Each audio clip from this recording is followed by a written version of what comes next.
الخاصه، وراه حتى القهوه ديالو راه تقادو، راه كنحصلوا على واحد العدد ديال الامتيازات بالتقادم.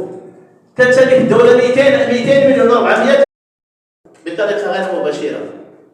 هذا ماشي حق، هذا ظلم. الله يجزيكم بخير الاخوه الصحفيين والاخوات الصحفيات، الله يجزيكم بخير. هذا الشيء خطير وما يمكنش. رساله الى من يهمهم الامر محليا واقليميا ومركزيا.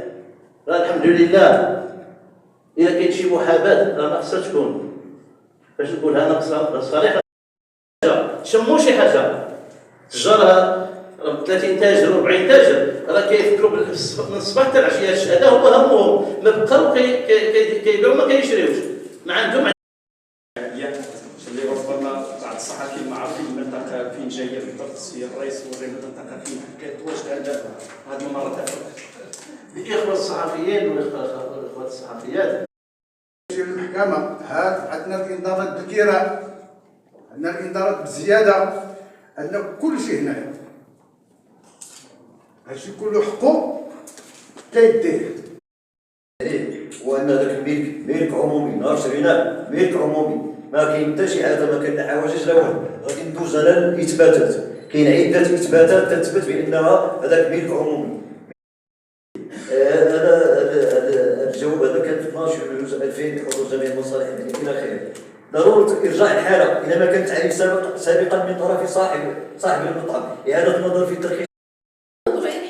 كنقول لي عافاك الا بقيتي كدير لينا باش ما نبقاوش متضررين من هاد القطره اللي كتجينا وهاد، حيت حتى السلعه ديالنا كتمشي كيقول لي هي عارفه.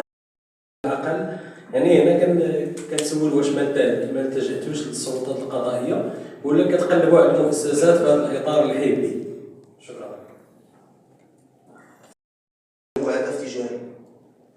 هذا السيد هذا هو صاحب العقار، كاري يكون شي واحد يبيع لهم السرق على ما اظن، ما عنديش انا شي فكره كبيره على الموضوع. انما اللي فهمت انايا هو انه هذا السيد هذا ما عجبكمش القرار ديال الاستشاره ديال المجلس، اتجهتوا للسيد الوالي اللي ضروري يكون اللجنه، خرجت هذه اللجنه بلا نهار.